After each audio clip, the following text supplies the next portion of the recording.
The moment the police cars turned onto my street, their flashing lights painted the neighborhood red and blue. I stood on my driveway, controller in hand, as 3 drones hovered above the cul-de-sac in perfect formation. Their steady hum mixed with the rising sound of sirens. Neighbors peeked from behind curtains, whispering to one another. And there she was, Karen, the self-appointed queen of the HOA, marching toward me with her phone out, yelling loud enough for the whole street to hear. "There he is. That's him. He's spying on everyone," she screamed, waving her arms wildly. The police cars stopped, and 2 officers stepped out. One of them already had his hand near his holster. The other squinted at the drone still hovering in the air. "Sir, we got a call about unauthorized drone activity," the taller officer said. "You mind explaining what's going on here?" Before I could answer, Karen cut in, pointing at me like she had just solved a crime. "He's been flying those things over my backyard all morning, probably recording me and my husband. This man's a danger to our privacy." I took a deep breath, calm but firm. "Ma'am," I said, lowering my controller slightly, "I'm not recording anyone. I'm conducting an aerial survey for—" But before I could finish, Karen gasped dramatically. "See? He admits it. He's surveilling us." The officer raised a hand to silence her and turned back to me. "Sir, we're gonna need to take a look at your license and registration for those drones." I nodded slowly and reached into my pocket. My heart thumped, not from guilt, but from the sheer absurdity of what was about to happen. Because in just a few seconds, everyone in that cul-de-sac, Karen, her husband, the curious neighbors, and even the officers were about to realize the last person they should have called the cops on was me. As I handed over my credentials, the officer's eyes widened slightly. He looked at his partner, then back at Karen. His tone changed completely. "Ma'am, I think there's been a misunderstanding." Karen frowned. "What do you mean, misunderstanding?" He cleared his throat. "Ma'am, this gentleman is—" Before he could finish, a voice crackled over his radio. "Copy that. Dispatch, FAA clearance, confirmed. Operator on official assignment. Repeat official FAA, audit in progress." The officer looked up at me with a faint smile. "Guess that explains it." Karen's face froze in confusion. "FAA? What are you talking about?" I gave a small, polite smile. "Ma'am, you might want to step back. You're standing in the middle of a restricted survey zone." Her mouth fell open, and for the first time since I'd moved into the neighborhood, Karen had no words. And that was the exact moment the first drone began to descend, its camera lens fixed directly on her. The crowd gasped. Karen stumbled back. "What's it doing?" I looked at the controller. "Just doing its job." The drone beeped softly as its lights turned from green to red. Something was about to be revealed. Something that would change how everyone in that neighborhood saw me from that day on. But before that revelation came, let's rewind a bit to how all this started. When I first moved into Maple Grove Estate 6 months ago, I didn't know what I was walking into. The neighborhood was picture perfect. Trimmed lawns, white fences, and those overly friendly smiles that never quite reached people's eyes.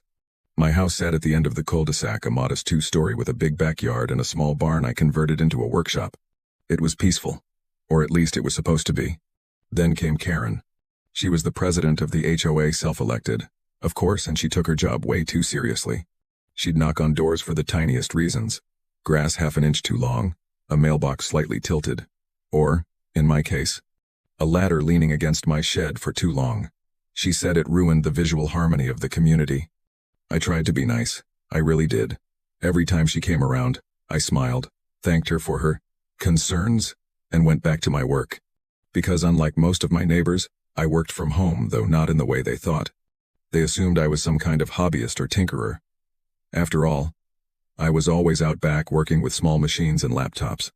But in reality, I was an FAA-certified operator and field engineer for a federal aeronautics contract.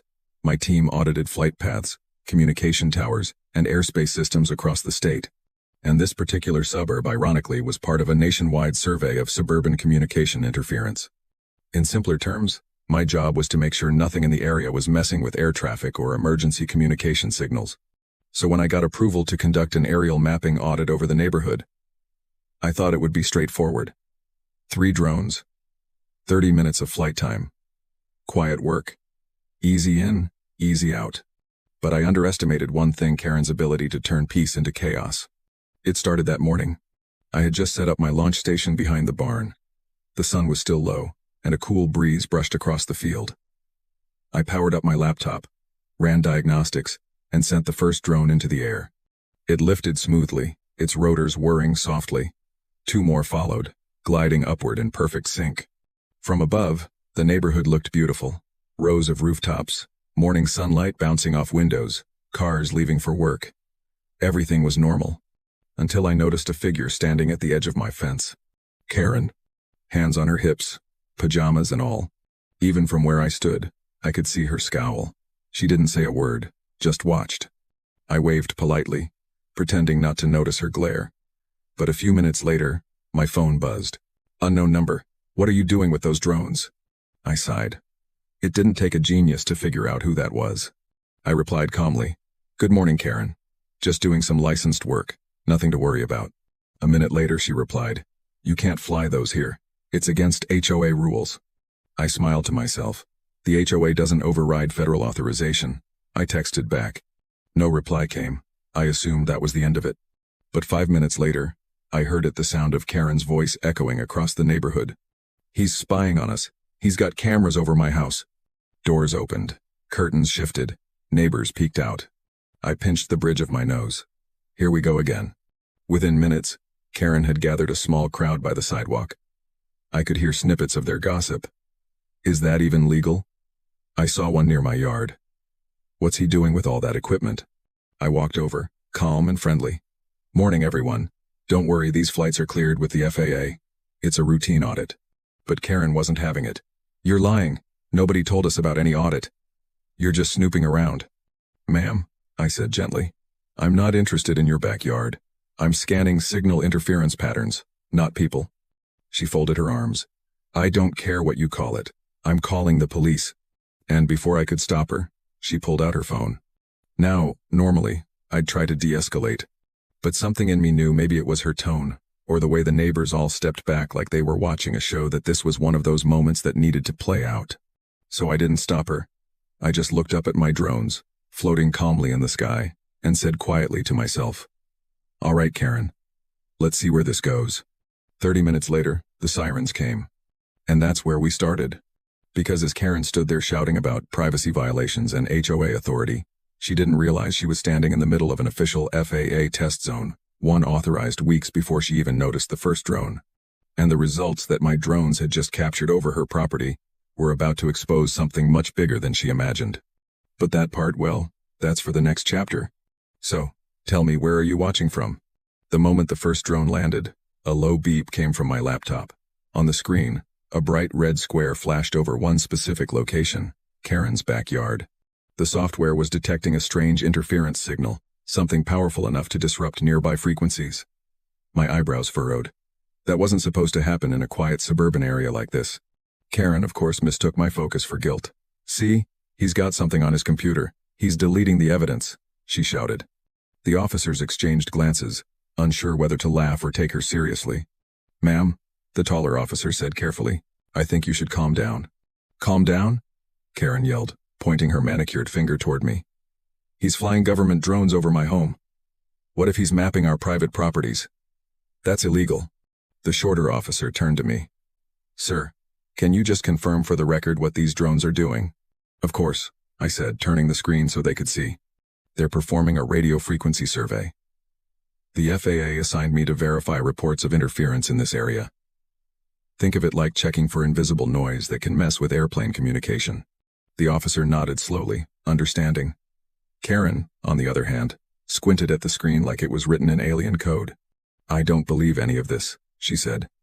Anyone can fake those graphs. I smiled faintly. You're welcome to contact the FAA to confirm. You'll need the authorization number here. I handed her a laminated badge. She looked at it, frowned, and then looked back at me like I'd made it in my garage. Do you really expect me to believe you're some kind of government agent? She said. Not an agent, I corrected politely. A licensed contractor. Big difference. She crossed her arms and turned to the officers again. So what, you're just going to let him spy on our neighborhood? The taller officer sighed. Ma'am, he's cleared to be here. The dispatch confirmed it. You might want to just... Karen's mouth opened, then closed again. For once, she seemed speechless. She turned to the small crowd of neighbors that had gathered, clearly hoping someone would back her up. But nobody spoke. They just watched in awkward silence. Finally, she huffed and stormed off toward her house, muttering, "We'll see what the HOA board has to say about this." The officers gave me an apologetic look, then got back in their cruiser and drove off. The flashing lights disappeared down the street, leaving behind a strange quiet. But that's when things started to get interesting. I turned back to my laptop, zooming in on the map overlay. The interference signal from Karen's property was pulsing irregularly, too strong to be a simple Wi-Fi router or cordless phone. I knew what I was looking at: a jamming frequency. Someone in that house had a device emitting radio signals powerful enough to block drone communication. That kind of equipment wasn't just rare, it was illegal for civilians to operate. I leaned closer to the screen, double-checking. The signature matched something I'd seen before in a federal report: a consumer-grade signal booster modified to override local frequencies, usually used by people trying to avoid aerial detection systems or smart camera networks.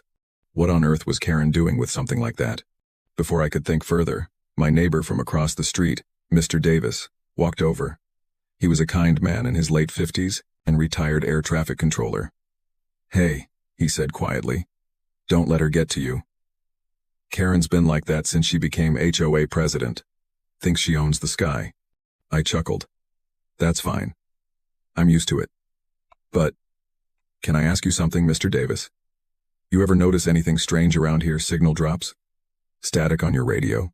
Stuff like that?" He nodded immediately. "All the time.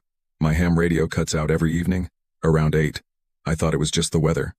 I looked back at my laptop. "It's not the weather." He raised an eyebrow.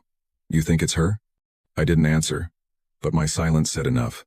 That night, after sunset, I decided to run one more test. I set the drones to patrol mode and programmed them to scan only the northwest sector of the neighborhood, the area around Karen's property. Their rotors hummed softly as they lifted into the air, their navigation lights flickering against the dark sky.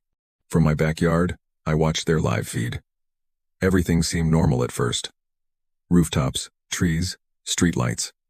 But then, one of the drones picked up a heat signature right near Karen's shed. I zoomed in. There was a large metallic box tucked behind her fence, glowing faintly on the infrared camera. I froze. That was no garden tool storage. The shape, the vents, the wiring. It looked like a communications amplifier. The feed flickered. Then, suddenly, the drone's video cut out completely. Connection lost. I tapped the screen. No, no, no. The second drone feed blinked, then scrambled into static. One by one, they all went offline. Someone or something was jamming them. I looked toward Karen's house. Her backyard lights were on now, and I could faintly hear voices, hers and another person's. A man. Deep voice. Maybe her husband. Then I heard something metallic slam shut. I crouched behind the fence, heart pounding. From where I stood, I could see shadows moving near the shed. I caught a glimpse of the man carrying what looked like a heavy cable spool. Karen followed behind, whispering urgently. I tried to record the feed, but the interference was too strong. The signals were scrambled. Whatever was in that shed was powerful enough to block my entire system. And then, without warning, my phone buzzed. A message flashed across the screen. FAA alert. Signal jammer detected in operational zone. Possible violation. Report immediately. I stared at the message, my mind racing. Karen's backyard wasn't just suspicious anymore, it was now officially a federal concern. The next morning, I decided to play it smart. I packed up my drones, locked the barn, and acted like nothing had happened. I waved to neighbors, mowed my lawn, even greeted Karen when she strutted past in her usual sunglasses and pink tracksuit. She sneered but didn't say anything. Still, every time she walked by, I could feel her eyes on me. Watching. Measuring. Later that afternoon, I got a call from my supervisor. "We got your data logs," he said. "You picked up something interesting." "Karen's property," I said immediately. "Exactly. We're flagging it for a follow-up inspection. But keep this quiet. Don't engage with the homeowner until the audit's complete." "Understood." I hung up, trying to stay calm. But deep down, I knew something strange was brewing. Because the next day, something happened that none of us expected. Early morning sunlight stretched across the lawns when I heard a loud thud outside. I rushed to the window and froze. Karen's husband was dragging one of my drones across their driveway. Its rotor cracked, the shell dented, And standing beside him, arms crossed and smiling smugly, was Karen. "Maybe now he'll stop spying," she said loud enough for me to hear. That was it, the line had been crossed. I grabbed my phone, turned on the camera, and stepped outside. Because if they thought this was over, they were about to learn how wrong they were. I stepped out of my front door with my phone recording, trying to stay calm even though my blood was boiling. My drone government property lay smashed on the driveway across the street. Its rotor was twisted like paper, its camera lens cracked clean through. Karen's husband stood proudly beside it, arms folded, his chest puffed out like he'd done something heroic. Karen stood next to him, smug as ever, sipping from her oversized HOA Queen mug. "Good morning," I said evenly, walking closer. "That drone belongs to the FAA. Karen gave me a fake laugh. "Oh, please. You're not fooling anyone. That's just one of your toys. Maybe next time you'll think twice before flying it over my property." I stopped a few feet away, still filming. "You do realize damaging federal equipment is a criminal offense, right?" Her smile faltered, but only slightly. "Oh, don't threaten me with your fake laws. I know my rights." Her husband, a large man with a baseball cap, stepped forward. "You fly your gadgets over our home again, and we'll call the sheriff next time. Not just the HOA cops." "Funny," I said, tilting my head. "Because the last people who came were the actual police and they confirmed I was cleared to fly here." Karen scoffed. "Then they were wrong. This neighborhood has privacy rights." I crouched down beside the broken drone, examining the damage. The propeller was snapped, the camera smashed beyond repair. My jaw clenched. "How did this even happen?" I asked without looking up. Her husband grinned. "Maybe it just fell out of the sky." That's when I noticed something scrape marks along the drone's shell. They weren't from a fall. They were from impact, like it had been struck. "You hit it," I said quietly. Karen folded her arms. "Prove it." I pointed toward her backyard. "There are fresh dents on your garden rake leaning by the fence. And my GPS tracker shows the drone lost altitude right above your property." For the first time, I saw a flicker of uncertainty in her expression. "I'll give you a chance," I said calmly. "Return the debris, and I'll file a minor damage report. But if I have to escalate this, the FAA will treat it as tampering with federal operations." Her husband chuckled. "You talk big for a guy who hides behind toys." That was it. I stood up straight, still holding my phone steady. "Then let's see how far this goes." I turned and walked back to my house, leaving them standing there in silence. My hands were shaking not from fear, but from anger held back. Inside my workshop, I placed the damaged drone on the bench and plugged it into my diagnostic system. The LED flickered weakly before dying out completely. The data logs were corrupted, but fragments remained: GPS coordinates, timestamps, and last signal strength. And buried within those logs was something strange. Right before the crash, the drone had detected a sharp electromagnetic surge, stronger than anything I'd seen so far. The origin? Karen's backyard shed. Again. This wasn't a coincidence anymore. That jammer, whatever it was, had taken out my drone. I opened my encrypted line to the FAA operations office. "This is Operator 7-2, I said. "We've got confirmation of interference activity. Civilian confrontation occurred. Equipment damaged." "Copy that," the voice on the other end replied. "Hold position. Backup inspection team scheduled for 0800 hours tomorrow. Keep surveillance minimal until then." Understood. When I ended the call, I exhaled deeply and rubbed my temples. Tomorrow couldn't come soon enough. But of course fate and Karen had other plans. That afternoon, as I was calibrating one of the spare drones, a loud knock echoed through my house. I opened the door to find Karen, and two members of the HOA board standing on my porch, clipboards in hand. "Mr. Walker," Karen began, using the tone of someone pretending to be polite, "we've received multiple complaints about your drone operations causing distress to the community." I blinked slowly. "You mean the federally authorized audit?"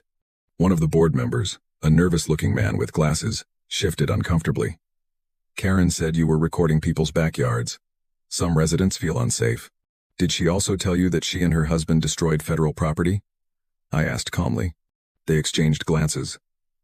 Karen's smile stiffened. "That's a baseless accusation," she snapped. "And even if it were true, you shouldn't have been flying near our homes in the first place. It's harassment." I held up my FAA badge. "You see this? This overrides HOA rules. The airspace above your homes isn't owned by you, it's regulated by federal law." Karen's eyes narrowed. You think flashing a badge makes you untouchable? I've already called an emergency HOA meeting tonight. We'll vote on new restrictions for aerial equipment. Let's see how your federal project likes that. I sighed, realizing arguing with her was pointless. Do whatever you want, Karen. But remember, laws don't bend for personal grudges. She leaned closer, her voice dropping to a hiss. We'll see about that. Then she spun around and marched off, her clipboard-toting followers scurrying behind her. I closed the door and leaned against it, letting out a long breath. It wasn't fear this time, it was frustration. Karen wasn't just being nosy anymore. She was interfering with an active investigation. Night fell quietly. The street lamps flickered on, one by one, casting long shadows across the cul-de-sac. I sat by the window, watching her house. Lights glowed behind her curtains. Occasionally, I caught a glimpse of movement. Karen pacing, talking on her phone, gesturing wildly. Then, just past midnight, something caught my eye. A faint blue light flickered in her backyard right near the shed again. I zoomed in through my binoculars. The door was slightly open, and I could see the same metallic box I'd spotted on my infrared feed earlier. A man, probably her husband, was crouched beside it, connecting cables. Suddenly, a low hum filled the air, faint but growing stronger. My home Wi-Fi signal dropped. The laptop screen blinked. The jammer was active again. I quickly grabbed my spare drone controller and activated the stealth unit, a smaller, quieter drone meant for night inspections. Its rotors spun up softly as it rose from my backyard, invisible under the dark sky. Through the live feed, I saw the shed clearly this time. The metallic device glowed faintly blue, sending out rippling waves of interference. I zoomed closer. There was a label on the side of the machine. The image was blurry, but I could just make out the words. Signal, enhancer property of Skylink Communications. That name sent a chill through me. Skylink was a restricted tech contractor. Their devices weren't supposed to be in civilian hands. Before I could zoom further, the drone's video feed glitched. The signal cut, just like before. And then footsteps. I turned off the monitor and ducked under the window. Someone was walking through my backyard. Slow, careful. Through the darkness, I saw a shadow moving toward my barn. The faint creak of my gate followed. My heart pounded. I reached for the flashlight beside my workbench and moved quietly toward the back door. Then came a loud metallic clang, the sound of something dropping inside my barn. I froze, pulse racing. Someone was in there. And that someone wasn't supposed to be. Tomorrow, the FAA team would be here. But tonight, I might just find out what Karen and her husband were really hiding. The sound inside the barn was faint but unmistakable. A clatter of metal, followed by the soft crunch of footsteps on hay. My pulse quickened. I tightened my grip on the flashlight, its cold metal handle slick against my palm. Whoever was inside was moving, slowly, carefully, as if they knew exactly what they were looking for. I moved closer to the barn door, my shoes pressing softly against the damp grass. The air was still, but heavy. Even Bruno, my old Labrador, who usually barked at every falling leaf, stayed unusually quiet. He just stood beside me, ears perked and tail stiff. "Stay," I whispered. He let out a low growl but obeyed. I reached for the latch on the barn door. It creaked slightly, and I froze, holding my breath. The noise inside stopped. A long silence followed, thick enough to make the night air feel solid. Then, a man's voice, low, unfamiliar, and tense, whispered something from inside. I couldn't make out the words, but I caught one phrase. "It's here." My stomach turned. "It's here." Slowly, I pushed the door open just an inch and shone the flashlight through the gap. The beam caught a figure crouched near my workbench, a tall man wearing a dark jacket and gloves. His back was to me, and in his hand was a cable plugged into my damaged drone. I burst through the door. "Hey!" The man jumped, spinning around. His eyes widened at the sight of me, and for a split second, he hesitated, then bolted toward the rear door. "Stop!" I shouted, chasing after him. He crashed through the side exit, knocking over a stack of boxes. I ran after him, flashlight bouncing wildly in my grip. The night exploded with motion, crickets scattering, my heart hammering in my chest. He sprinted across the yard toward the woods behind my property. I managed to grab the back of his jacket, yanking hard. The fabric tore, and he stumbled. But before I could reach him again, he dove through a gap in the fence and disappeared into the trees. I stood there breathing heavily, the flashlight trembling in my hand. My drone lay on the ground inside the barn, its access panel open. Whoever he was, he'd been trying to remove the memory module. I crouched down and checked the casing. The screws were half loosened, but the data chip was still there. I quickly disconnected it and slipped it into my pocket. That chip might hold the proof I needed. Then I noticed something else. The man had dropped something while escaping. A small, black device the size of a pager. I picked it up carefully. On the back, written in faint letters, were the same words I'd seen earlier. Skylink Communications. The same company tied to the illegal jammer in Karen's backyard. I locked the barn and called the local sheriff's office. "This is Daniel Walker," I said, trying to sound steady. "There was an intruder on my property. He tried to tamper with federal equipment." "Is the suspect still there?" the dispatcher asked. "No. He ran toward the woods behind Maple Grove Estates. They said a deputy would be dispatched immediately." By the time the patrol car arrived 15 minutes later, the night had gone eerily quiet again. The officer, a young man named Officer Daniels, examined the broken latch on my barn and the torn jacket I'd managed to grab from the fence. "Could be a break-in," he said. "But if you're saying he was after the drone, that's unusual." Unusual is one word for it," I muttered. "Whoever he was, he knew what he was doing. He didn't touch anything else." Daniels glanced at the small black device in my hand. "What's that?" "Something he dropped," I said. "Same brand name as the signal source I've been tracking." He looked uneasy. "You think this has something to do with the audit you're running?" "I don't think," I said. "I know." He nodded slowly. "All right, we'll file a report, but given the federal tie-in, you might want to hand that to your agency contacts." "I will." After he left, I sat at my desk, the house silent except for the ticking of the clock on the wall. I opened my encrypted terminal and sent a message to my FAA supervisor. "Walker, intruder on site, attempted to access drone data, dropped device marked Skylink Communications." "Supervisor, understood. Keep it secured. Backup team ETA, remains 0800 hours. Do not engage further. We suspect an unauthorized contractor may be operating in the area." Unauthorized contractor. That explained a lot, but not everything. If Skylink was involved, they weren't just breaking communication laws. They were actively interfering with federal operations. And somehow, Karen's property was right in the middle of it. The next morning, I barely slept. When the sun rose, I was already outside inspecting the perimeter of my fence.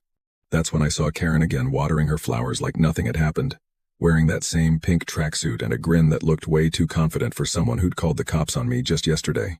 "Rough night?" she asked, pretending to sound concerned. I looked up from the fence. "You could say that. Maybe your little gadgets are attracting trouble," she said. "This is a peaceful neighborhood. We don't need outsiders stirring things up." "Funny," I said, "because the only trouble around here seems to come from your direction." Her smile faltered. "Careful, Mr. Walker. The HOA board doesn't take kindly to threats." "Neither does the federal government," I replied, then walked off. She didn't say another word. By 8 a.m., 2 unmarked SUVs rolled quietly into the cul-de-sac. The FAA inspection team, 3 agents dressed in plain clothes, stepped out, carrying specialized scanners and laptops. They greeted me briefly, then got straight to work. Karen stood at her window, watching suspiciously, her phone in hand like she was ready to dial 911 all over again. The team began sweeping the area with frequency detectors. Within minutes, one of the devices started beeping rapidly as they approached Karen's backyard. "Signal source confirmed," one of the agents said. "Strong interference pattern. Right under that shed." I watched from a distance, my heart pounding. Karen came outside shouting, "What are you people doing? You can't just walk onto private property." One of the agents flashed his badge. "Federal authorization, ma'am. Step aside, please." Her face turned pale. "What? Why?" "We're investigating an unauthorized transmission device operating from this location," he said. "Failure to comply could result in obstruction charges." Karen stammered, looking between me and the agents. I don't know anything about that." But as they opened the shed door, a wave of static crackled through their scanners. Inside, under a tarp, was the same metallic box I'd seen on my drone feed still humming faintly. The lead agent turned to me. "You were right." Karen gasped. "That's not mine. I don't even know what that is." The agent knelt beside it, pulling out a portable analyzer. "This is a modified Skylink signal amplifier. Civilian ownership of this model is strictly prohibited." Karen's hands flew to her mouth. But my husband said." She stopped mid-sentence. The agents exchanged looks. "Where is your husband right now, ma'am?" Karen swallowed hard, glancing toward her house. But before anyone could answer, a loud engine roared to life somewhere down the street, a black pickup truck speeding away from the neighborhood. Karen turned white. "Oh no."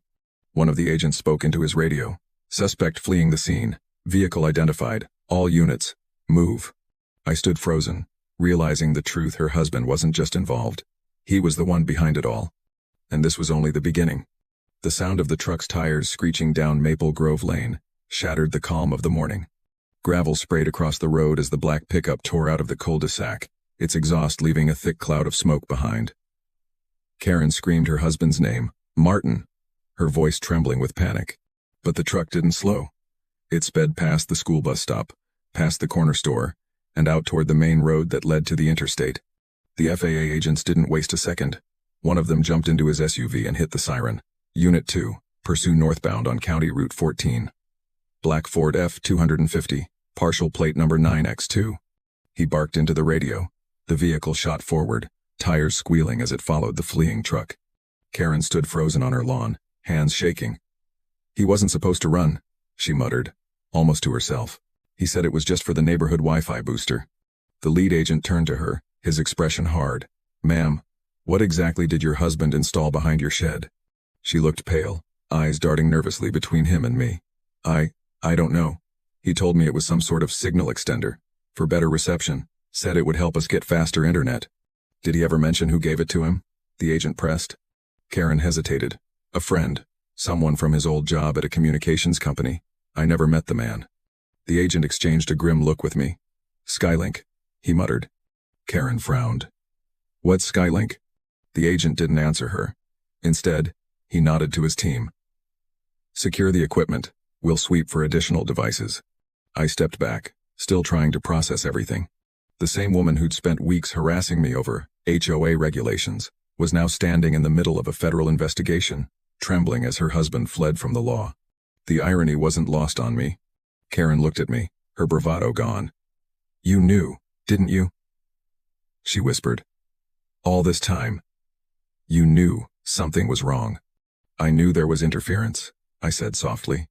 "But I didn't know it was sitting 20 feet behind your fence." Her eyes glistened. "I just thought you were spying. I didn't think that it was serious." I finished for her. She nodded, wiping a tear quickly like she didn't want anyone to see. Before either of us could say more, another SUV pulled up, county deputies this time. Officer Daniels stepped out, hand on his radio. "FAA called us in. The suspect just hit Route 14 heading east. We've got road units setting up a stop." The lead agent turned to him. "He's likely carrying unauthorized communications hardware. Don't approach unless backup's in range." Daniels nodded and hurried back to his cruiser.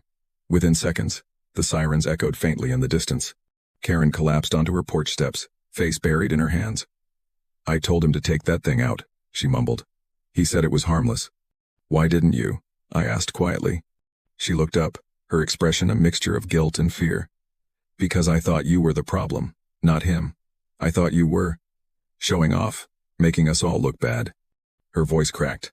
"I just wanted the neighborhood to be perfect again. For the first time since I'd moved there, I didn't feel angry at her, just sad." "Perfection's overrated," I said gently. "Truth isn't." An hour later, the FAA team dismantled the illegal Skylink amplifier. They sealed it inside a lead-lined container and loaded it into one of their vehicles. The entire neighborhood watched from behind curtains and doorways. Even the kids on bikes stopped riding to stare. I could already imagine tomorrow's gossip threads. HOA president's husband caught in federal investigation. But that wasn't what stuck in my mind. What haunted me was the last few words I'd heard from the agents before they left. "Skylink units are popping up all over the state," one of them said quietly. "Whoever's distributing them knows exactly where to hide." It wasn't just about our little neighborhood anymore. Around noon my phone buzzed. It was my FAA supervisor. "Walker, you did good," he said. "Local authorities recovered the suspect's vehicle about 20 miles out. No injuries. But he ditched the truck and fled on foot." "So he's still out there?" I asked. "For now. But we found something in the truck." "What?" "A second Skylink unit. Larger. Modified for long-range transmission." I felt a chill crawl down my spine. "You think he was setting up a network?" "Looks that way. Stay alert, Walker. If he shows up again, don't engage. Just call it in. Understood. When the call ended, I looked outside. The sun was high, and the street was eerily quiet. No kids playing. No neighbors mowing lawns. Even Karen's house looked still. I walked over to check on her anyway. She sat on her porch, staring blankly at her garden like she didn't even see it anymore. Any word from him? I asked softly. She shook her head. Nothing. He left his phone on the counter. He just ran. I sat down on the bottom step, leaving space between us. He must have known they'd trace it back. Karen nodded slowly. He told me last week that someone would come asking questions. I thought he meant you. Did he ever say what he was doing with that signal box? Her voice dropped to a whisper. He said it helped redirect transmissions. I didn't understand it. But one night, I heard him talking to someone online about testing range limits. Range limits? She nodded again. I didn't know it was illegal. I swear. I believed her now. The woman who had once seemed like a petty tyrant of the neighborhood suddenly looked small, frightened, and painfully human.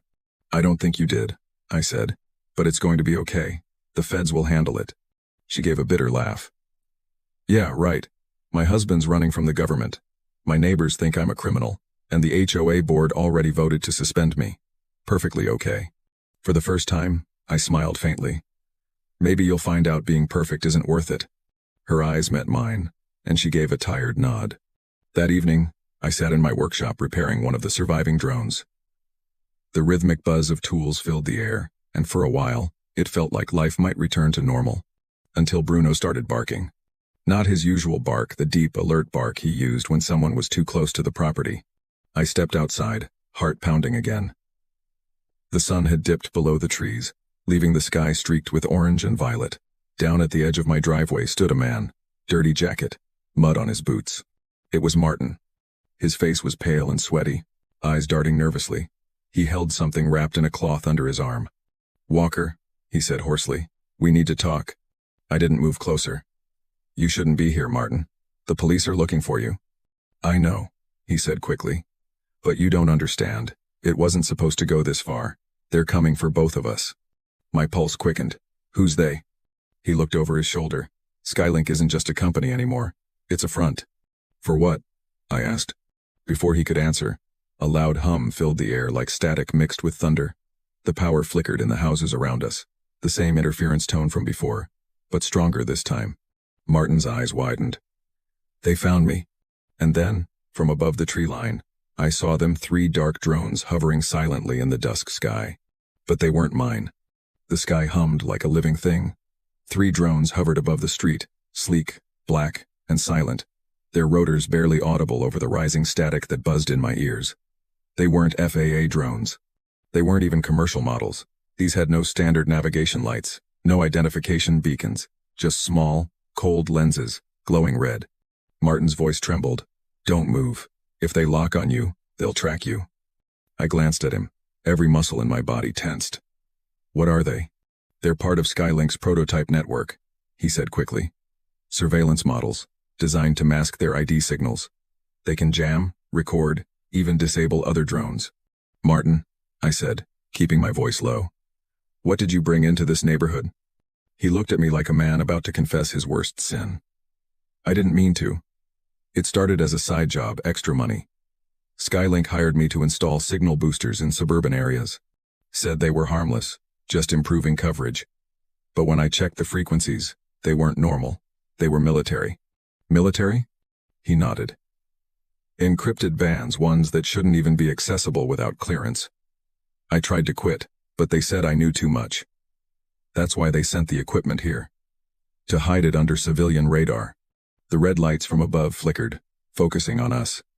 I could feel the faint pressure of their sensors scanning, the soft whine of servo motors adjusting. One of the drones dropped lower, its red lens pulsing. Martin stepped back, clutching the cloth-wrapped object to his chest. I stole this from them, he whispered.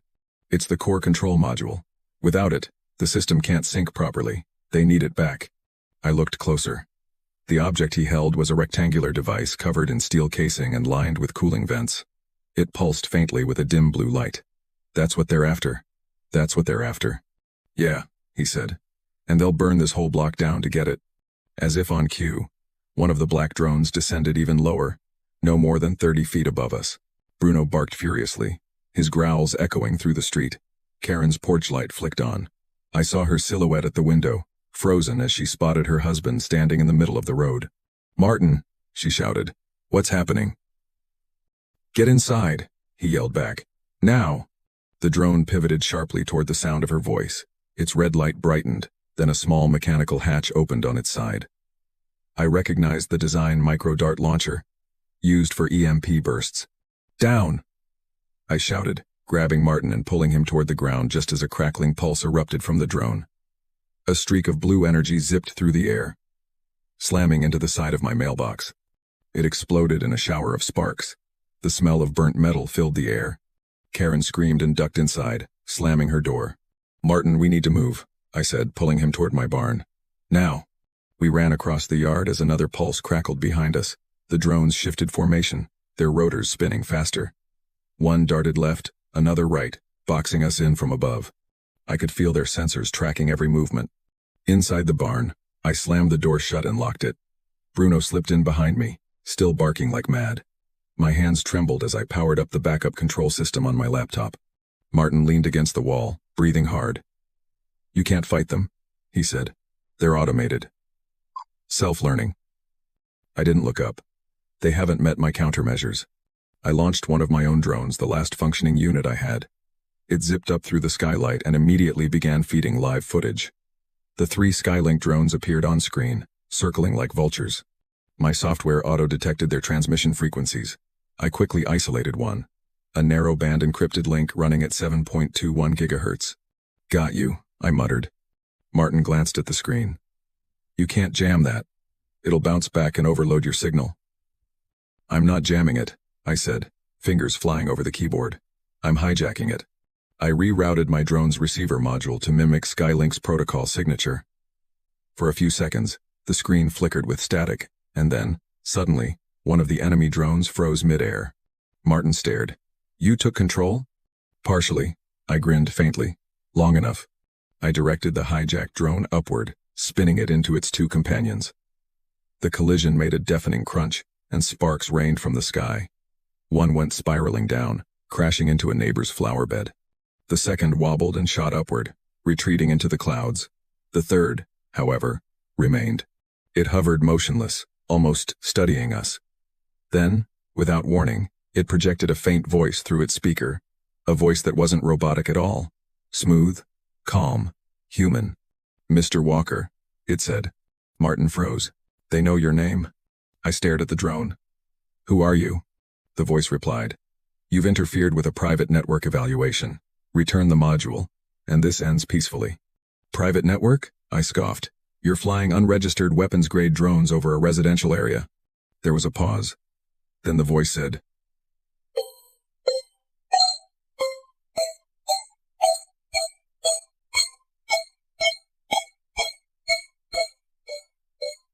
"You are not authorized to interpret federal contracts, Mr. Walker. Tuaker, Tuaker, Tuaker, Tuaker, Tuaker, Tuaker, Tuaker, Tuaker." I felt a chill run down my spine. Whoever was behind this wasn't just a rogue engineer. They had deep connections, possibly someone inside the system itself. Martin whispered, "Don't give it to them." "I wasn't planning to," I said quietly. The drone's red eye brightened again. "Last warning." Before I could respond, another bright flash burst through the air, a signal flare from the far end of the street. A black SUV was racing toward us. It wasn't the FAA's. "Get down," I shouted, pulling Martin behind a stack of crates. The SUV skidded to a stop outside the barn, doors flying open. 3 men in dark tactical gear jumped out, carrying handheld controllers. One of them shouted, "Visual on target. Recover the core." "They found us," Martin whispered, clutching the device tighter. I peered through the crack in the barn door. The drone outside adjusted its focus toward the new arrivals. "Backup authorized," the voice said. One of the men yelled, "Engage passive suppression," and pointed a wrist device upward. The drone emitted a piercing hum, and then a flash of blue light flooded the area. The men were thrown backward as their electronics fried instantly. One screamed as sparks burst from his headset. The SUV's engines sputtered and died. Martin looked horrified. They just wiped their own team. No. I said, realizing what was happening. They didn't care about the team. The drone's running a self-clean protocol, no witnesses, no leaks. The remaining men tried to crawl away, their radios dead. The drone hovered lower, preparing another charge. I didn't think. I just acted. I grabbed my industrial-grade EMP discharger from the workbench, a prototype tool I'd used for field tests. With a single yank of the lever, I aimed it at the drone, and fired. The explosion of light was blinding. The air crackled, and a shockwave rippled through the barn walls. When the smoke cleared, the Skylink drone was gone, nothing but scorched fragments raining down into the grass. For a moment, silence returned. Then Martin looked at me, his face pale. "You just fried a multi-million-dollar piece of black tech." I took a deep breath. "Yeah, and saved us doing it." He set the metal module on the table, its blue glow now faint. "They'll come again. You know that, right?" I nodded slowly. "Which means we have to finish this before they do." Martin looked at me, fear and guilt mixing in his eyes. "Finish this how?" I met his gaze. "We find where Skylink's controlling these things and shut them down for good." He swallowed.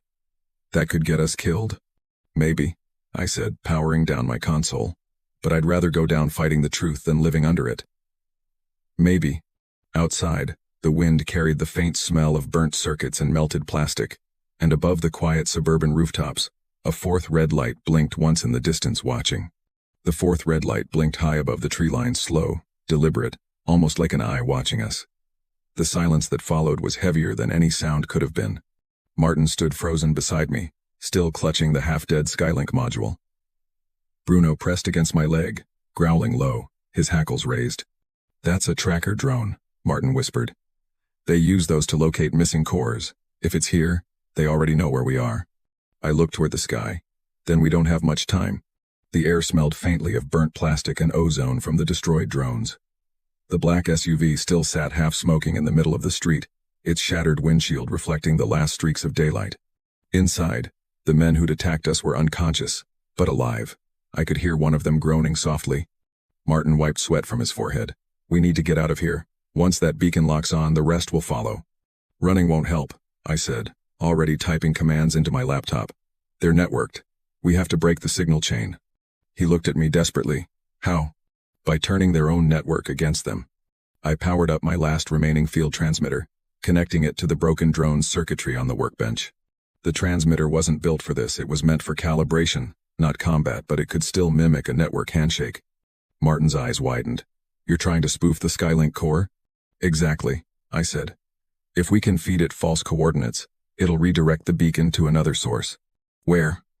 I pointed to the SUV. "There." For a moment, Martin just stared at me. Then a faint smile crossed his face.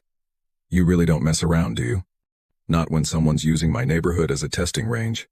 Outside, the distant hum grew louder. The red-eyed drone was descending, scanning for its target. The glow from its lens spread like a spotlight across the street, illuminating every mailbox, every fence, every tremor in the leaves. "Okay," I said under my breath. Come on. The laptop screen blinked, displaying the Skylink authentication code. Access override initiated. Martin held his breath. "Did it work?" The drone paused midair. The red light flickered, then turned amber. For a second, I thought it had shut down, but then it pivoted sharply and accelerated toward the wrecked SUV. The device in Martin's hands pulsed once, twice, then went completely dark. He exhaled shakily. "You did it." I nodded. "For now." We ducked behind the barn as the drone hovered over the SUV, scanning it. A moment later, it unleashed a blinding pulse of light. The SUV's metal panels warped under the surge of heat, and the drone shot straight upward into the clouds, gone as quickly as it came. Silence returned. Even the crickets had stopped. Martin slumped against the barn wall, trembling. "That was close." "Too close," I said. "They'll realize it's a decoy soon. We need to move before they regroup." He looked at me, eyes full of exhaustion and guilt. "I didn't mean for any of this. Karen, the neighbors, they didn't know. I thought it was just a harmless tech job." I crouched beside him. "You can still make it right. Help me shut this network down." He hesitated. "There's a main relay station. Skylink runs it through a decommissioned radio tower outside town. If we can get there, we can disable the system from the source." "How far?" 10 miles, maybe less." I nodded. "Then, we leave now." Before we could stand, a voice called from across the street. "Mr. Walker." Karen stood at the edge of her driveway, barefoot, clutching a flashlight and a trembling phone. Her eyes darted nervously around the dark street. "What's going on?" "I heard explosions. The lights in my house are flickering." I hesitated. The last thing we needed was another panic scene. But she deserved to know the truth, at least enough of it to keep her safe. "Karen," I said, walking toward her, "you need to stay inside. Lock your doors and don't answer the phone unless it's the police or the FAA. She shook her head, tears glinting in the beam of her flashlight. "My husband, what did he get himself into?" Martin stepped out of the shadows. "Something bigger than either of us," he said quietly. She gasped. "Martin." He took a cautious step forward. "Karen, listen to me. Everything I told you about Skylink, it's worse. They're using civilian neighborhoods to hide military-grade surveillance gear. I was stupid enough to help them install it." She covered her mouth. "Oh my God." He looked at her with raw regret. "I'm sorry, Karen. I was trying to protect us, but now we have to finish what they started before someone else gets hurt." Karen's flashlight shook in her hands. "You're going after them, aren't you?" "Yes," I said, "and we don't have time to argue. Stay inside, and whatever you do, don't turn on your Wi-Fi router. It'll broadcast your location." She stared at me blankly. My what?" "Just unplug it," I said firmly. "Trust me." For once, she didn't argue. She turned and ran inside, slamming the door behind her. I turned back to Martin. "We'll take my truck. You still remember the access route to the old radio tower?" He nodded. "It's off Ridge Road, through the quarry." "Perfect," I said, grabbing my equipment case. "Let's end this." We loaded the gear into my pickup, 2 spare drones, the EMP discharger, and the deactivated Skylink module. Bruno hopped into the back seat, tail wagging anxiously. As I started the engine, I noticed the faint glow of red dots in the far distance. 3 of them, lined up like silent predators waiting for their prey. Martin noticed too. "They're recalibrating," he said. "We have maybe 30 minutes before they pick up our trail again. Then we better move fast." We drove through the back roads, the tires crunching over gravel. The night air grew colder, thicker with fog as we neared the outskirts of town. In the distance, the outline of the old radio tower rose against the moonlight, tall, rusted, and surrounded by a fence, topped with barbed wire. As we parked behind a line of trees, Martin checked the module one last time. "Once we plug this in, it should overload their frequency. But we'll have less than 60 seconds before the backup system kicks in." I loaded the EMP again. "Then we'll make those seconds count." We crept toward the tower, staying low. The hum of generators vibrated through the ground, and I could see faint lights inside the control shack at the base. A small antenna array blinked rhythmically, just like the drone's red eyes. Martin whispered, "There's a security panel on the side. I can bypass it." He knelt down, working quickly with trembling hands. I kept watch, scanning the horizon. Then I saw it, the faint red glow moving fast through the fog. "Martin," I hissed, "they're here." He didn't look up. Almost. "Got it." The gate lock clicked. We slipped inside just as the first drone broke through the clouds. Its searchlight swept across the tower, bathing everything in a red hue. Martin rushed to the terminal inside the shack. "Plug it in," I shouted. He slammed the Skylink core into the slot. The screens flickered, and a cascade of data streamed across the monitors. The drone outside stopped midair, its lights stuttering. Then, one by one, other signals on the radar began blinking out. "It's working," Martin said, voice full of relief. "We're shutting them down." But then the monitors flashed red. "Remote override detected." "What's happening?"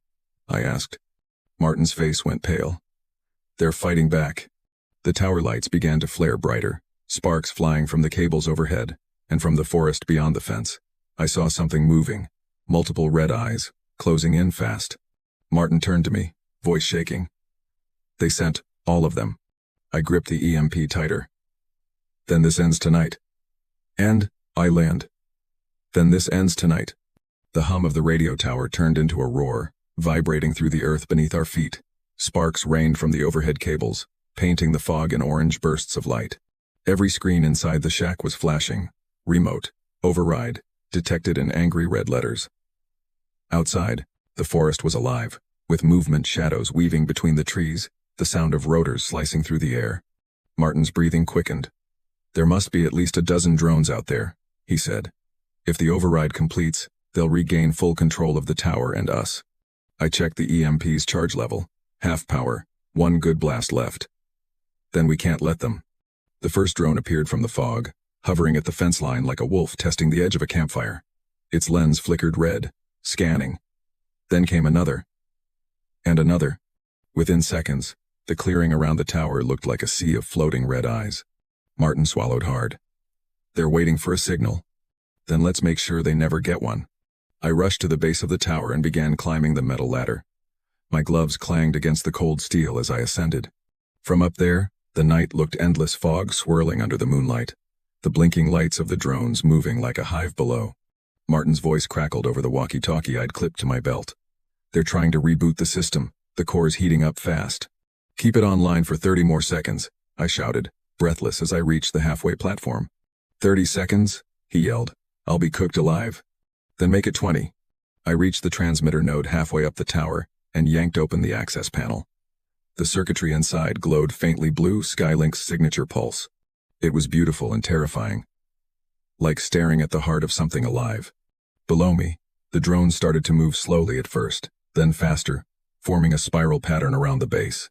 One of them fired a burst of static energy that ripped through the fence, scattering sparks. The smell of burnt ozone filled the air. Martin screamed over the radio. They've broken through. I pulled out a cable from my toolkit and jammed it into the node's port, linking it to my laptop. The connection took a second too long. The screen filled with data streams, and I began typing commands like my life depended on it because it did. Come on, I muttered. Come on. The screen flashed.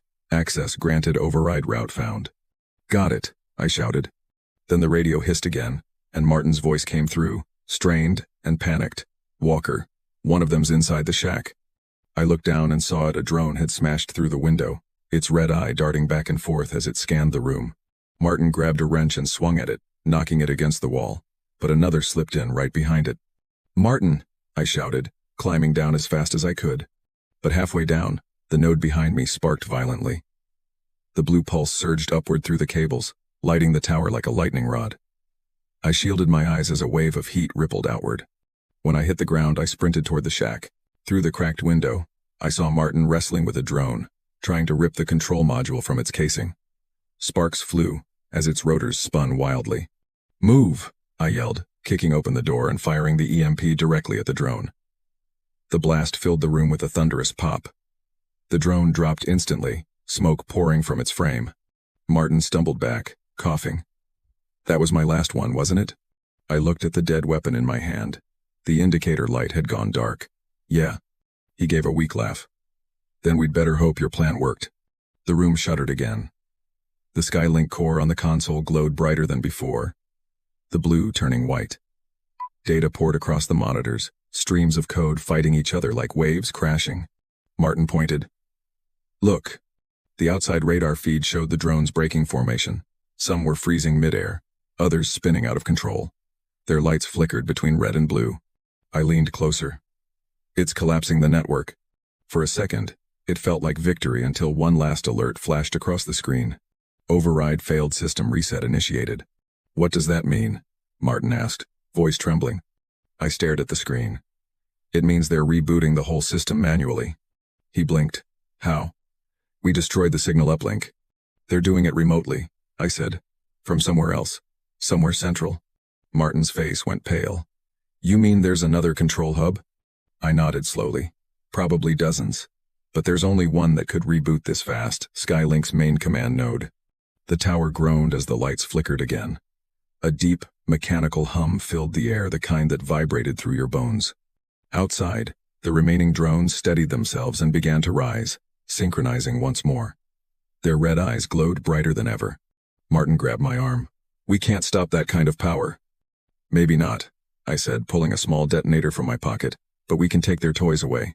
His eyes widened. You planted charges? Standard FAA safety procedure, I said with a smirk, in case we needed to neutralize sensitive tech. Walker, you're insane. Maybe, I said, pressing the activation code into the keypad, but I'm also right. We sprinted from the shack, diving behind a concrete barrier as the timer hit 0. For a split second, everything was quiet. Then the world exploded. The tower erupted in a plume of fire and debris, a shockwave rippling across the clearing. The red-eyed drones dropped like meteors, crashing into the trees and dirt. The night sky turned white for a moment, then dimmed back into smoky gray. When the ringing in my ears faded, I turned to Martin. He was breathing heavily, covered in dust, but smiling.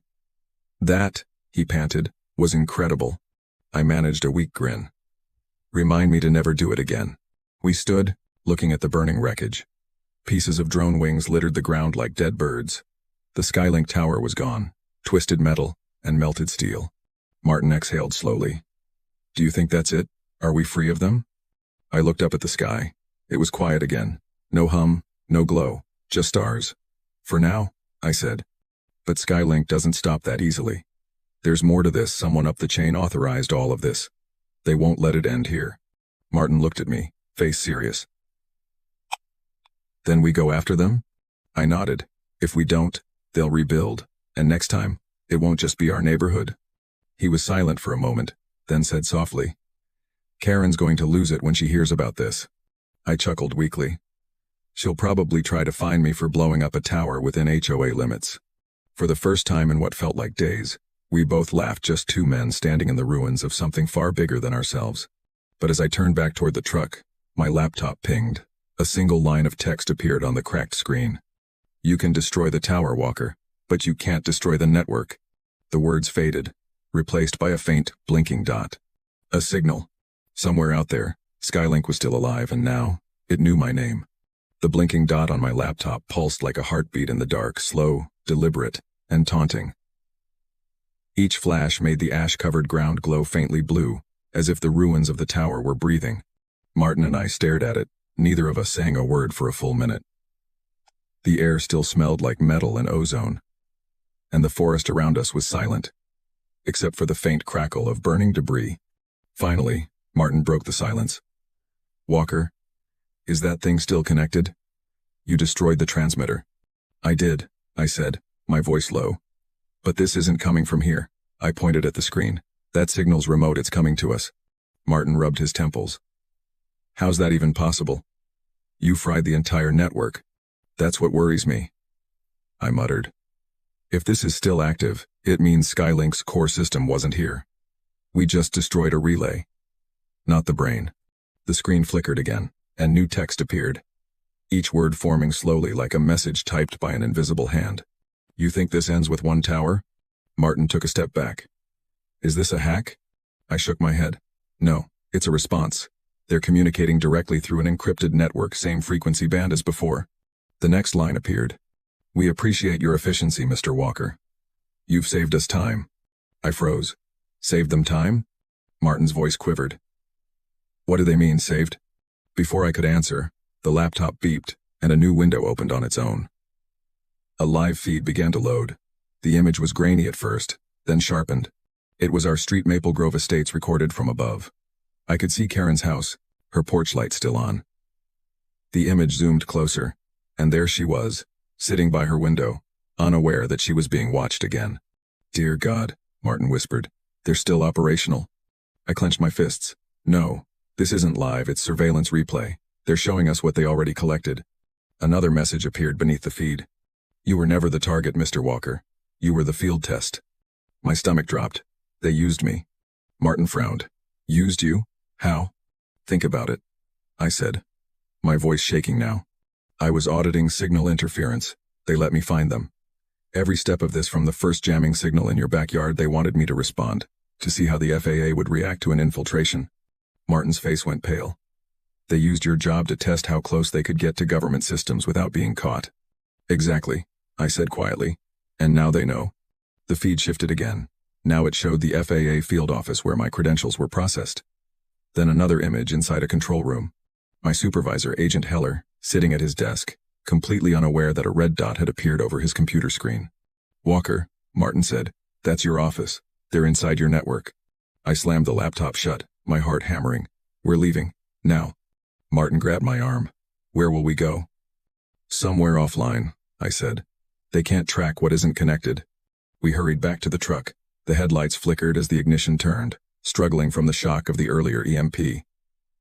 Finally, the engine roared to life. I slammed the gear into drive and tore down the dirt road, leaving the smoldering tower behind. The fog swallowed the forest again as we sped through the night. Every few minutes, I glanced at the laptop, half expecting it to start glowing again. Bruno lay in the back seat, restless but quiet, his ears twitching at every sound. After 10 minutes of silence, Martin spoke softly. "If they've got your office, what's next? The FAA? Homeland?" "Worse," I said. Skylink's network was military grade. If they've infiltrated federal systems, they can rewrite airspace codes, redirect drones, even manipulate satellite feeds. He leaned back, shaking his head. "So what do we do? We can't take on something that big." I didn't answer right away. Instead, I pulled out a small drive from my pocket, the memory chip I'd salvaged from my first damaged drone. I hadn't opened it since the night Karen's husband attacked it. I plugged it into the laptop. The screen flickered and then displayed a series of log files. Among the hundreds of telemetry reports and flight coordinates, there was one file marked Restricted, Ath Code Sigma 7. Martin frowned. "What's that?" I clicked it open. A map appeared, an entire network of red nodes stretching across the state. Every single one was labeled Skylink Relay Point. "There are dozens," I whispered. "Maybe hundreds." At the center of it all was one larger node, pulsing faintly. The label read, Primary Nexus, Oak Ridge Command Facility. Martin leaned forward. "Oak Ridge? That's an abandoned airfield outside the city, isn't it?" I nodded slowly. "It's not abandoned anymore." The truck jolted as we hit a pothole, snapping us out of our shock. I turned to him. "If we want this to end, we need to go there. That's the core hub." His eyes widened. "You want to go to them? Are you out of your mind?" "It's the only way," I said. "They already know where I live, who I work for, and now they're inside government systems. If we don't stop them here, they'll use those networks to control everything from air traffic to emergency systems. Imagine every hospital drone, every supply craft, every plane, all under their command." Martin rubbed his face. "This is insane." "I know," I said, "but it's real." He stared at me for a long moment, then sighed. "All right, but we'll need supplies and I'm not letting you do this alone." I gave a faint smile. Didn't plan to. We drove through the night toward town. The streets were empty, the orange glow of streetlights cutting through the mist. When we reached the outskirts of Maple Grove, I slowed the truck near Karen's house. The porch light was still on, but her window curtains were drawn now. She'd listened. Martin looked at her house through the window. "She doesn't deserve this mess." "None of us did," I said quietly. He turned back to me. "What happens when we reach Oak Ridge?" I stared at the empty road ahead. "We end this. No more relays, no more network." The drive stretched on for hours, the countryside rolling by in silence. Every few miles, I saw faint red dots blinking on distant hills, other towers, still active, still pulsing. Each one a reminder that Skylink's reach wasn't gone. As dawn crept over the horizon, we finally saw it. Oak Ridge Airfield. The chain link fences, the rusted hangars, the long stretch of cracked runway, and at the center, rising like a skeleton against the sunrise, stood a new tower, taller than the rest. At its peak glowed a single red light, steady and alive. Martin exhaled. "That's it, isn't it?" "Yeah," I said. "That's their brain." As we rolled to a stop behind a rusted fuel truck, my laptop beeped again. The same message appeared on the screen. "Welcome home, Mr. Walker." Martin's jaw clenched. They were expecting us. I shut the laptop and gripped the steering wheel. "Then let's not keep them waiting." The wind howled through the broken hangars as we stepped out of the truck, the red light from the tower washing over us like an unblinking eye. Somewhere inside that facility, Skylink was alive and waiting. The Oak Ridge Airfield was dead quiet, except for the faint hum coming from the massive tower ahead. The wind cut through the cracked runways, rusted hangars loomed like hollow shells, and the single red beacon at the top blinked steadily, like it was alive. That hum, it wasn't constant. It pulsed, almost breathing in rhythm with the light. Martin and I crouched behind the rusted fuel truck, watching the base of the tower. The early dawn gave everything a ghostly blue tint, fog curling across the ground like smoke. My laptop blinked with a faint connection signal, even though every network was supposedly offline. That meant one thing: Skylink's core was broadcasting on a closed loop. Martin whispered, "Are you sure we're ready for this?" "No," I said, "but ready or not, we can't walk away." He nodded slowly, jaw tight. "Then let's end it." We moved through the field, careful to stay low. The closer we got, the louder that humming grew. I could feel it in my chest, like standing near a massive generator.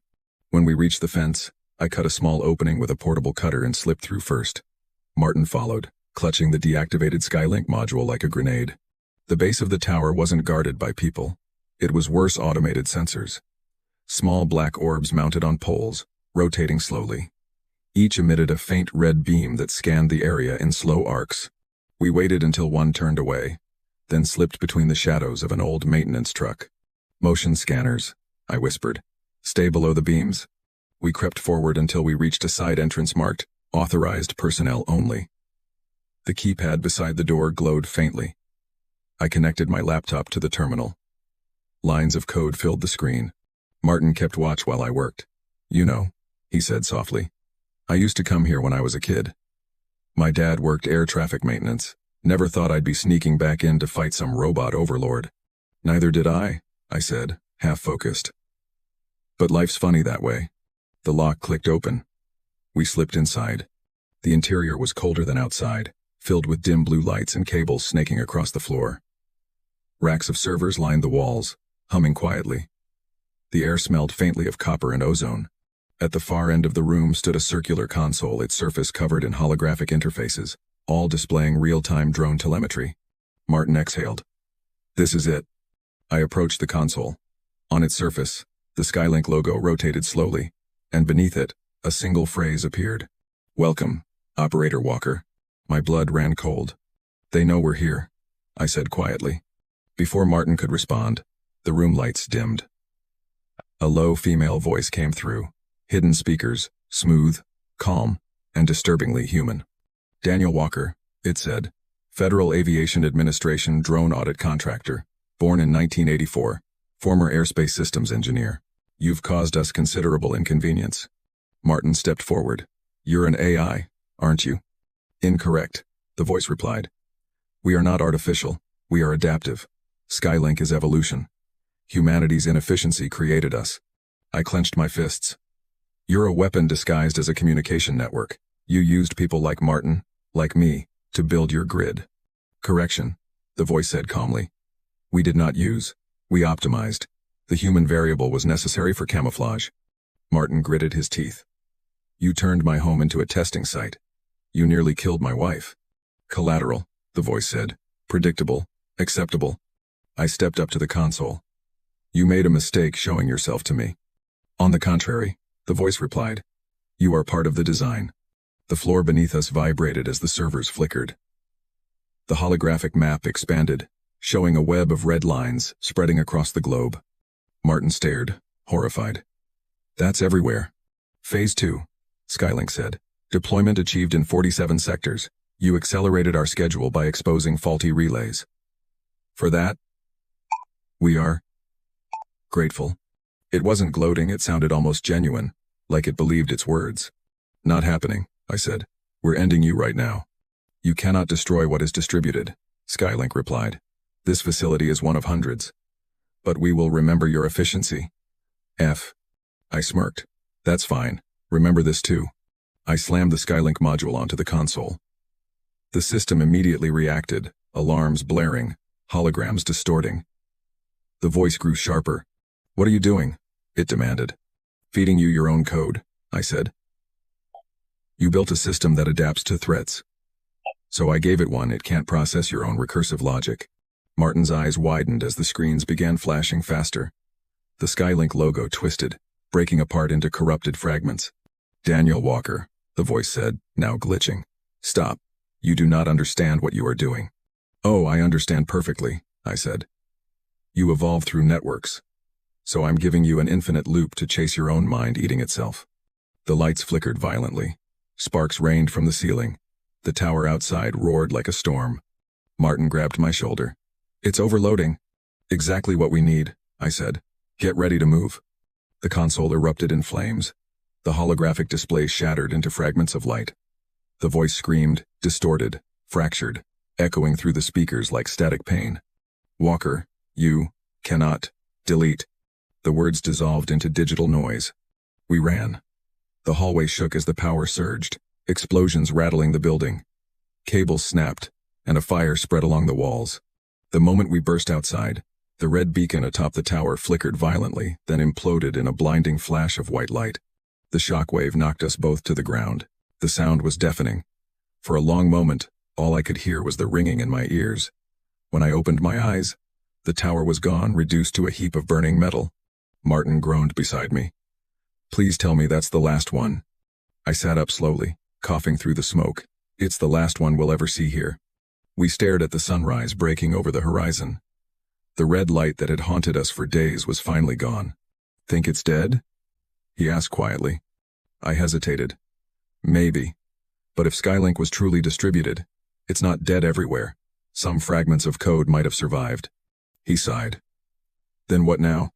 I looked at the wreckage. "Now, we rebuild. We make sure no one else repeats this.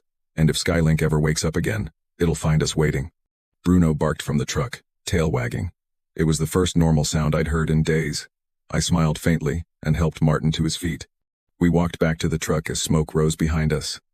The laptop in the passenger seat flickered weakly but didn't power on. For a moment, I thought it was over. But just before I closed the door, the screen flashed one last time, barely visible text glowing through cracked pixels. "Evolve. Adapt. Return." Then it went dark for good. Martin looked at me, uneasy. "Did you see that?" I nodded slowly. "Yeah. But maybe that was just the echo." We started the truck, leaving the ruins of Oak Ridge behind as the sun climbed higher. The morning light washed away the last traces of red. As the airfield disappeared in the rearview mirror, I thought about everything we'd lost and everything we still had to protect. Skylink might have fallen, but its lesson would remain. Technology without accountability wasn't progress, it was power. And power without conscience always found a way to rise again. I tightened my grip on the steering wheel. "Let them come," I said quietly. "Next time, we'll be ready." The road ahead stretched endlessly beneath the new dawn. "So, where are you watching from?"